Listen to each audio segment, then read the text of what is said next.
What's up, everyone? This is Christian Duke. You're watching StrengthAddicts.com, voices from the fitness industry. Today, I'm very pleased to be joined by a great competitor in the NPC.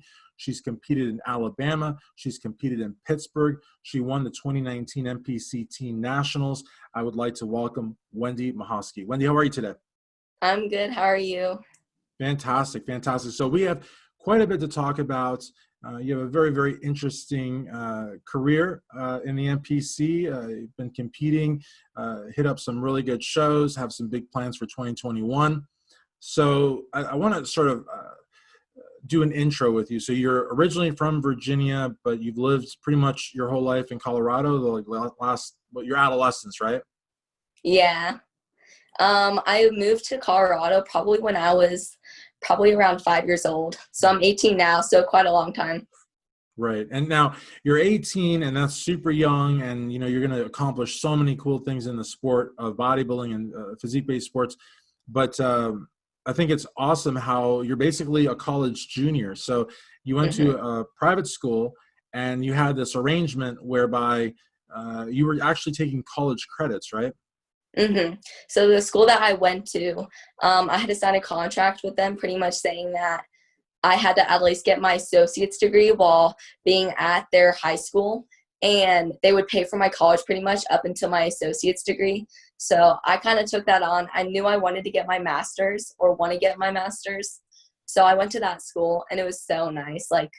I was only there 2 hours a day, 2 days a week. So it couldn't get any better. It was really hard, just the workload, but it was worth it. And you told me some of the classes you were taking. I mean, they sound like college classes, like pretty intense. And, yeah. For you and so many high school seniors across the country also with this whole COVID-19 thing. And I don't know if you had a prom or graduation, but it's been pretty crazy. Yeah, we didn't have a graduation at our school. Well, I mean, we kind of did. We had a parade around our school that lasted 10 minutes. I honestly didn't really go to it. It wasn't it's a 25-minute drive to the school, and then I don't know. I just wasn't really into it. But the graduation, I think my mom was a little bit more upset about not having a graduation than I was, because a lot of the time high schoolers go from being at school 7 hours a day to going to college and having a really flexible schedule. But mine's gonna kind of be the opposite, where I'm gonna go from being at school 2 days a week for 2 hours to probably not as nice, but right. It's okay. But I mean, you were already pretty much a college kid. I mean, you're Yeah, taking exactly. freshman, sophomore level classes, and but like you said, parents, they live for stuff like that. It's a picture opportunity, graduation and parades and all. And you're saying all you got was a 10-minute parade. Your mom probably felt a little shortchanged, I'm sure. But yeah. And of course, you also have a background in soccer, which we know a lot of folks in the industry that play soccer. And even here in Louisville, they just built a stadium, which is beautiful, beautiful stadium.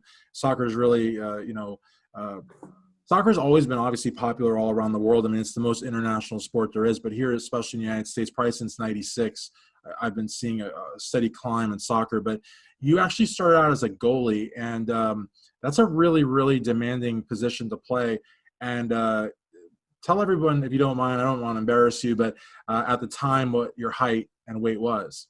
Yeah, so I was right now I'm only 4'10", so I was probably a little bit shorter. I was probably only 4'8", maybe. I haven't grown much, but I was probably only 4'8", and I was probably only around a little bit maybe above 85 pounds, around there. But I got into as a goalkeeper, you kind of have to be stronger and bigger to be able to slide tackle and really take down the forwards. So I wanted to put on size as a goalkeeper. So I told my dad, hey, can you get me a personal trainer? And he's like, okay. So he got me a personal trainer at Lifetime Fitness and also a dietitian there. And we kind of paired up with them. We paired up with the dietitian. She kind of gave me some tips and techniques to increase the amount of food I could eat without being super uncomfortable. And then the trainer helped with like building strength in my legs for like diving and just like improving my athleticism. So we kind of worked together with them, and from there, like we kind of just worked on like putting on good size and then getting stronger for soccer. Definitely. And one of the things you said about soccer was like your ability to just like the dives, like your diving abilities were really, really good. And Yeah. that's actually one of the things about being a goalkeeper too, that it's really taxing on the body. I mean, even though you were playing like, your early adolescence to your like 15, 16 years of age, but even though, at that age, you can kind of roll with the punches, but even still though, that's still quite taxing. Yeah, I remember I would come home from like goalkeeper training and I would have bruises like all down like the back of my shoulder blade and on my hips just from like all the diving and everything. And even like from playing soccer, I think I showed you, but my pinkies are like, Yeah. they are not straight like at all. And it's kind of funny because my mom said, "Oh, they're just jammed." I mean, Right.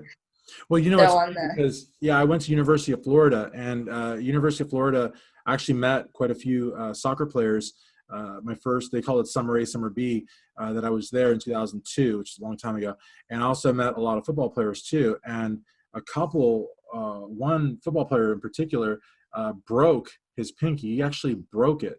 But the adrenaline was so strong that he actually finished the game and then went to urgent care. And the soccer players concurred with that they had been in the same situation. But you just feel like you owe so much to your teammates that if you can stay, you will. Yeah, I pulled or not pulled it. It's like it was a little bit more than a pull. I almost ripped it. I almost ripped my Achilles. Mm. That hurt so bad. But it was funny because I had to be on a boot and everything. And so I'm like walking onto like the soccer field. Like I still wanted to go to practice. I still wanted to be there to support my team.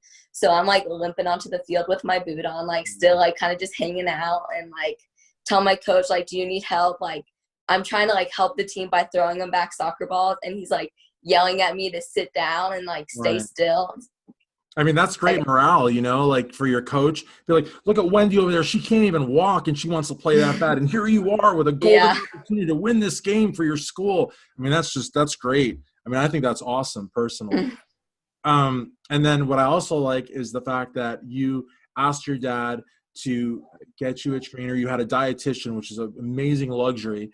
And, but you weren't, I mean, so your trainer was a competitor hmm and got you sort of inspired to compete, but you were not wanting to gain size and strength solely for, competing in figure. You also wanted to bring that to the soccer field.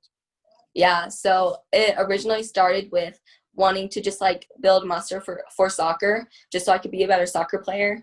And when I was with my personal trainer, as I started training with her, and as time went by, um, we started to kind of move my training into more of a bodybuilding type of training, where you have like a solid split, like push pull legs, like consistent. And once our training moved to more of a bodybuilding type of training, I kind of started getting more serious about it. And then I went and saw my trainer compete in a show. And once I saw her, I was like, "Oh my God, I want to do that." So then like I told her like, "Hey, like I think I want to do the show." So we moved my training even more towards a bodybuilding type of like training, and like started really like focusing on like increasing weight, progressive overload, that type of stuff. And then all of a sudden I'm texting my soccer coach telling him like, "I have a headache, like I don't feel good, I don't think I'm going to be able to make it to practice." But really, like, I'm heading to the gym, I'm going to the gym and lifting weights. So that's when I kind of knew, like, I don't think I want to do soccer anymore. I think I want to do bodybuilding. Interesting. And one thing too, like, so my girlfriend and I love this movie, and you're only 18, so you did say that you'd heard of it, but it's called Mean Girls. And Yeah. one of the things in Mean Girls are these Calateen bars. This poor girl, like, she's not a poor girl because she's actually like the villain in the movie, but like she gets tricked into eating them thinking she's losing weight, but she's actually gaining weight. And I Yeah. thought of that because you mentioned a shake. Got to tell everybody about this shake that you were drinking. Yeah, so it was like it was called Scandy. I think that's how you say it. Mm. But it was pretty much like there's also like Boost. There's like that drink Boost. It's Mhm. kind of similar to that, but this like shake it had maybe like I want to say like maybe close to 400 calories. You mixed it with like whole fat milk and it was just pure like fat and carbs. It Wow. was like I'm sure like if you didn't tell anyone it was a calorie shake, they would probably think it tastes really good. But if you know, it's Okay. like yeah, it's just like and when you're already full and you have to drink that, it's like oh my god. I mean, because to be honest with you, it sounds good because protein is like what's good for you. You know what I mean? Usually, what's Yeah, good for you, I mean, psychologically, people think, well, it's good for you, so it's not going to taste good. But carbs, give you that sugar high, and then yeah, fats give you that satiated feel. So you figure like you know. But if you know that and I think what got to you and what I got from you is that you were already like satisfied, you were full, and you'd have to drink this yeah. on top of it, and that's not enjoyable, no matter how good it tastes. So Yeah, and especially like when you have to drink that and then go to soccer practice or something, you're mm, like trying to like tell your body, okay, like digest this really fast for me, please, like so I can like be right, running on the soccer field. right. But you actually you also told me that you moved though from goalkeeper to forward though, right? Yes, I did. I moved from goalkeeper to forward because my height kind of caught up to me. Being like so like short as I was, as I started getting to like more premier soccer teams, like I wouldn't be placed like on the team I thought I was really fit for. Because in soccer they have like um teams based on letters. So if you're on like the A team, you're the best team in the league. And if you're placed on the F team, your team pretty much sucks. And so I started getting placed on like the really low teams just because of my height. And it was just like so frustrating because I knew I was better than all these goalkeepers, but it was just my height that was getting me like the coaches didn't think I was going to be able to help their team because of my height. So that's when I made the transition to forward because I was really fast. I was really aggressive Mhm. and I wanted to win and be on a good team. So that's why I made the switch. Right, and the thing too with Wendy is that you actually didn't play. When she's talking about teams, she didn't or clubs. She didn't actually play for her school. You were actually playing for clubs, right? Yeah, so I was on Colorado United, which is a pretty big club in Colorado. I'm pretty sure it's just local. I'm not sure who else has Colorado United. And then I moved to Colorado Hawks. Towards the end of my soccer career kind of thing, like when I was playing soccer, I started getting less focused on it because I was working out at that time. So I kind of moved to a more relaxed soccer club where it wasn't all about like going on the team, like going on the soccer field and killing the other team. It was more or less going out and just like having fun. And Right. that's what I wanted at that time because I was doing bodybuilding like towards the end. So that was kind of nice. And people, you have to understand too. Like, I know that you think soccer, like you don't, football, you have all these pads and helmets. Soccer can be a very violent sport. Like when she Hmm. thought about Colorado United, the first thing I thought of was Manchester United. My gosh, they overturn buses when they lose. I mean, Yeah. that's like some serious stuff. So, and I think it's really cool that you found a less intense club but they say, one of the things, Wendy, that you will hear often in this industry and that I hear often covering the shows, bodybuilding is a very, very selfish sport. So at some point, better yet, it was either going to be bodybuilding or it was going to be soccer. To do both, maybe you could have, but ultimately bodybuilding wants all of your time.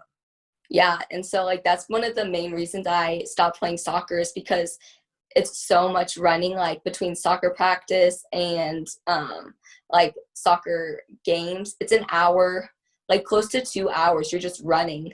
And so it was so counterproductive to my goals at that time. I really had to like choose like which one I wanted to do, and that's why I chose bodybuilding, just because soccer was not fit for what I was trying to achieve at that moment.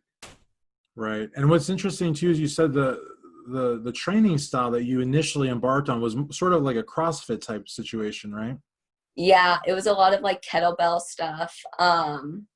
Not a lot of the free weights. It was just like kettlebell, box jumps, that type of stuff. Okay. And then, when you did the team nationals, your photos on NPC News Online, I mean, they're really, really good.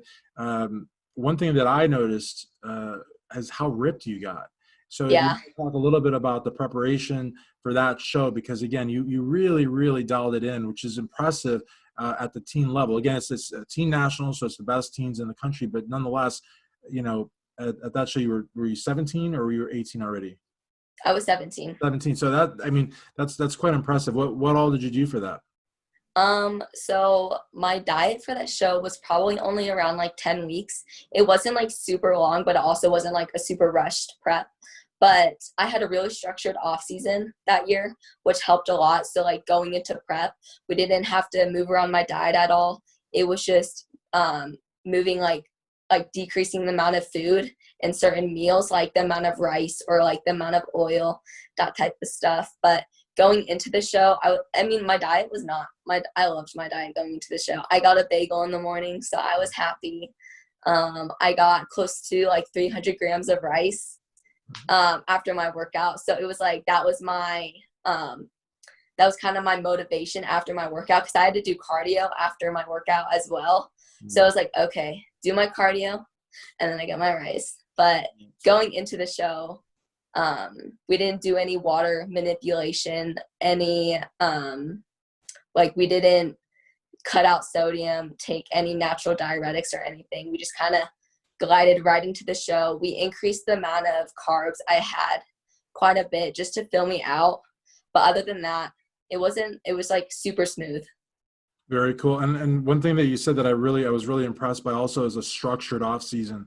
So a lot of times, off seasons for a lot of competitors are like seafood. You see it, you eat it. You know what I mean? And like, cardio is iffy and weight training is off and on. So a structured off season sounds very responsible, especially for someone competing at the national level. Of course, everybody's going to want to know if you're going to be competing in 2020, but it sounds like you're going to be competing in 2021. And that sounds like a good idea also. This has been such a strange year, but I just think it's great. It's very responsible to structure it off season.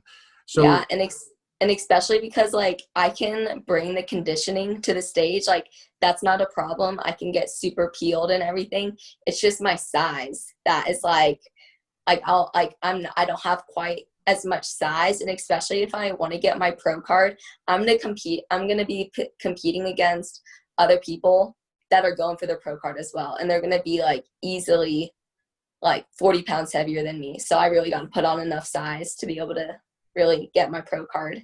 Right. And that's the thing too, like if you can put the size on and you can continue to really just like kill it in terms of condition, which seems to be your strong suit, you'll have the best of both worlds. And then provided you're a good poser, and posing is really, really important in all the divisions, but really in figure, I would say it's pretty pivotal because, bikini, it's important, but bikini, you have less poses and less stage time. Figure, you're up there a little bit more. And so you really got to make the best of it. You know what I mean? Yeah. Going my first Clash of the Capstone, my posing was like my back pose. I couldn't really get my back pose or my front pose either. I think like my strongest one was probably my side pose or my pretty pose. But going to nationals, my posing was so much better because I had to do update pictures like every week. And if you're with a coach for 2 consecutive years, like you're taking pictures every week for 2 years, like you get a lot of practice. So for team nationals, like my posing got so much better. And especially since I was a lot leaner, it was a lot easier. And even my posing coach, I work with Candace Lewis Carter. She's my posing coach going into shows. And the first time I FaceTimed her, when I was 8 weeks out, I showed her my posing and she was like, I don't really think that you need any, like, you don't, like, it's good. Like, you don't really need anything adjusted. And I'm like, okay. So I just sent her my posing routine, like, once a week and FaceTimed her once a week. And we kind of tweaked stuff here and there, but it was nothing dramatic. Like, I wasn't relearning my back pose or anything. That's really good. And like, saying earlier how, as long as you're posing is good, you have a posing coach. So, Yeah. And that's a very good coach also. One of the things that our NPC Mid-Atlantic Zone chairman, Gary Uda, always says is to videotape yourself, and like FaceTime obviously fits that category. And especially if someone else can see it. And if you have a posing coach, all the better. Because, posing is so, so important, Wendy. And like what I think the judges really get annoyed by is if they see somebody with the winning physique, but they don't know how to show that winning physique, and then they have to give the win to a lesser competitor. I mean, you have to have winners, and you have to have people that don't. I don't want to say the L word, but they really don't like, having to award someone with an inferior physique because the person with the better one couldn't show it off, Yeah, my Candace, the one thing that she told me that like really has stuck to me is that even like your finger positioning can make like give you the second place instead of the first if it really comes down to that. If it's between you and another person for the first place medal and your finger, or you have got like a crab claw, you're getting second. Right. Doesn't really matter. It's supposing that like comes down if it's that single point. Yeah, and what could also be the case too is removing the prior example of having someone with a superior and maybe someone with an inferior physique is if you have basically a stalemate where you have two competitors that, maybe it's apples and oranges, but this is the best apple and this is the best orange, and it's a tie. So at that point, the judges have to break the tie. In soccer, you can have ties, baseball, you can have ties, but you can't have ties in bodybuilding. So, they have to find something, and posing is a big something. So yeah, definitely. So Instagram, Facebook, YouTube, social media, like where are you at on social media? How's your social media game going? Yeah, so right now I'm really only on Instagram. Going into teen nationals and like prior to that, I was never really like engaged on Instagram. I was very much like tunnel vision into my show, and mainly like in prep, I like disappear. I like being the black horse that walks in the shows. It's like, who's that? But just recently I got affiliated with Blackstone Labs, which is super cool because going into teen nationals, I used a lot of their products. And so like I believed in like their glycolog and everything. I actually use that right now. Yeah. Yeah, I don't have that one. What else do I have over here? I have their Recomp, their Myostack. Yeah. Their Best is good. Yeah. I use like a lot of their stuff going into the show. So like once I turned 18, I immediately like emailed like PJ Braun and like the Blackstone Labs. And it was really cool because even prior to that, PJ Braun was following me on Instagram. I thought that was really cool because he's not following a lot of people, but he was following me at that time. Yeah. And so I thought that was really neat. So now that I'm affiliated with Blackstone Labs, I post a lot more. I'm a lot more like engaged and posting on my story and everything. Do you have a code? Yeah, it's W_ENDY41. Okay, we'll put that in too. Yeah, and referring back to soccer, my username actually has the number 41 at the end because that was my soccer number when I played soccer. Very, very cool. Do you miss soccer though at all, or no? Are you? I miss indoor because it's very fast paced. Like the ball's ricocheting off the walls and everything. The ball never goes out of play. Every once in a while, I miss it. For a little bit, I was working at an indoor soccer facility kind of thing. And so I always like was crossing my fingers, like someone would come up to me and ask if I can sub for their team or anything, but I miss it a little bit, but I like bodybuilding more. No, for sure. And every college, and I'm assuming Northern Colorado as well, every college has intramurals, so you can always play that. But if you really, really wanted to live on the wild side though, like you could try to walk onto their like college team, be like, yeah, I've never really played before. And then you go and you just destroy everybody. But I mean, I don't know if you'd ever want to do that, but that might be kind of fun. I'm a little rusty. I would probably trip on the ball a couple of times, but definitely. But intramurals are awesome. And like I said, there's a lot of folks that played soccer that are involved in physique-based sports, which is really cool. And I think it also, it expands your portfolio too, because you want to study exercise science, right? Yeah.